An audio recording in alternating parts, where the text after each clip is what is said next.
I don't believe there's a power in the verse that can stop Kaylee from being cheerful. Sometimes you just want to duct tape her mouth and dump her in the hold for a month. Firefly. You're listening to Writing Roots, brought to you by Aspen House Publishing. Welcome to Writing Roots. I'm Lee Hull. And I'm Lee Esses. Today is our one episode in which we are talking about one of the main 4 emotions, and that is happiness. I chose this episode specifically because I feel like too often we get it at the beginning of the story and the very end of the story. We don't see a lot of character happiness in the middle, and that is a really important thing to include throughout the process. So we have covered happiness in one of our very early episodes when we were covering those 4 core emotions, but we really wanted to take some time and do a deep dive into this emotion and why it is important to include throughout your story, not just the beginning and the end. I do feel like everyone knows what happiness is, but because you normally see that word associated with children, you don't necessarily see it associated with adults. Here are some synonyms that might be super helpful in your writing a character being content or happy in the middle of your story. And I think that last word you said, content, is an important thing to keep in mind. Happiness can be a quiet emotion. Those quiet emotions include wonder, awe, joy, euphoria. On the other side, sometimes, especially if it's a social happiness, it can be very outgoing and loud. So you'll want to include things like comedy, a character making jokes and someone laughing. Cheerfulness, just victory, merriment, all of these things are louder versions of happiness. Both are necessary when telling your story. And I think that's the key. The quiet versions tend to be individual emotions experienced on their own or in a very, very small select group. It is a very internal feeling, so it can be wonder at seeing something. You may be around people, but you're experiencing a moment of happiness that matters individually to you. While the loud ones, you're experiencing a moment of happiness that is important to the group as a whole. So when you're writing happiness, keep in mind that happiness acts as a highlighter to every other emotion out there. So things to pair it with would be a lot of those antonyms. Some of those include tragedy and pain. And really, most of the episodes that we've covered this month are some form of negative emotion, an antonym to happiness. Some would argue that instead of sadness and these other negative emotions, the opposite of happiness is indifference or boredom. That's a slightly more philosophical take than I think we're going to make today. But that's another way to highlight the emotional range of your character with the use of happiness. You definitely want to take those emotions and contrast them. So you have a character that experiences all sides. You have characters that experience the joy, followed by tragedy. It's like the quote we've used before, make it dark, make it grim, but tell a joke. It's that same kind of thing, but in a character. One of the fascinating things that I found about happiness is that it pairs well with a lot of other things that are happening in your story. Because it's a root emotion, we aren't going to talk about how you get there as much, but how you use it in combination with other things. If you are trying to, as an author, do world building, include happiness, then you'll have that moment of wonder. We will emotionally connect with the character and we'll understand the world building. We can also pair happiness with a bunch of other emotions and get something cool and interesting to include in your story. So if you combine it with some sort of combat, there's a freedom in that. And that might just be my American sentiment, but fighting for freedom can be a very uplifting thing. You can also combine it with a gathering of people, and that turns it into a raucous party. Or even something as mundane as going to work. If you add happiness to that recipe, it becomes a success. In every element I could think of, this emotion of happiness enhances and makes more interesting every other situation. So how do we get to happiness? Like all emotions, it is used to evoke motion. Emotion.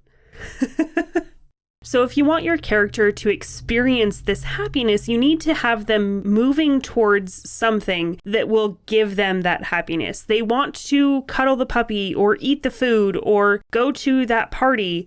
Aim them in that direction, because as they get closer, they're going to start feeling those emotions even before it happens. I see a puppy and I go, ooh, puppy, and I'm happy, and I'm even happier when I finally get to pet it. So if you're setting up this emotion of happiness, feeling that anticipation of a good thing, and then the payoff after the good thing can be happiness as well. This is especially important when you want to show that true happiness towards the end of the story. You need to show your readers what that happiness looks like in that character earlier on, in smaller, simpler moments. So just having them experience a little bit of wonder when they overlook the valley where they grew up and they remember those happy moments of their life, and they experience that kind of return to a nostalgia where it is almost a sorrowful joy, gives us an insight into how they're going to feel at the end of the battle when maybe they've lost some people that they love, but the villain is defeated and they've won the day. You also can have these moments where your character is longing for home, and every chance they get, they're singing a lullaby that their wife had sung to their child.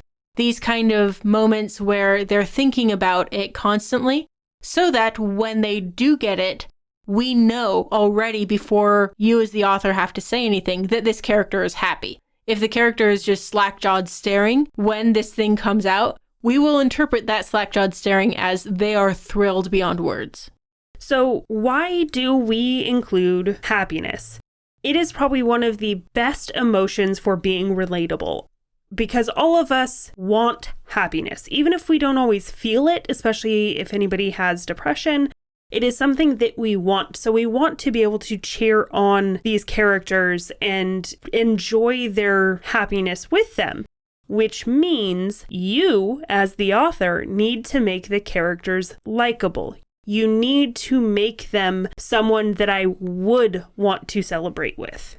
And as someone who thoroughly enjoys tormenting characters, having them have a happy moment just before that torment gives them that much farther to fall, which is that much more fun to write. And on the flip side of that, towards those ending moments, this is why you need tragedy. This is why you need those dark moments, that darkest hour for your character, so that it is juxtaposed with that final happy ending, and we see that hope, that light, that joy at the end of the story. Because if nothing ever really went wrong, then that joy at the end just is kind of the same as the rest of it.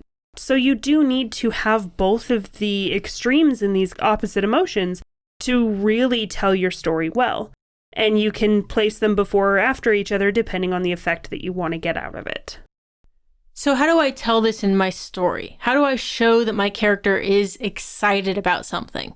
Obviously, because this is a core emotion, there's such a wide variety of physical gestures beyond smiling that we don't really feel it's relevant to list them all, because basically anything anyone does can be portrayed as a happy thing. That's a choice you make by your character.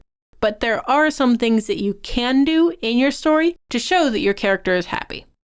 So one of the things to understand is that the word happy itself is rarely used with adults. It tends to be seen as a more juvenile emotion. Adults experience more range in their happiness because we have a whole life worth of stuff to deal with. So we don't experience that kind of pure joy, that pure happiness that a kid that has no idea what's going on in the world will experience. Yeah, if you end up using the word happy in the context of adults, give that particular word weight within your story. But if you're not using the word in that particular way, consider finding more complex versions of happiness if you're portraying this sort of joy in an adult character. Another really good way to represent a character being happy is to give them that pet the dog moment, that moment where they can just relax and enjoy a second to stop and pet a dog. This is great for giving especially those really gruff characters some personality. Give them something to be happy about. That's why one of my favorite tropes out there is the badass and the child. Because the grumpy older character who is forced to be affectionate to this little child is so much more fun. You know what their soft spot is. And so you give them that moment where, hey, I'm actually having a good time teaching this little kid how to be a spy. And your audience will just eat it up. And it is a very useful tool in helping characterize what is good and what is bad in your story.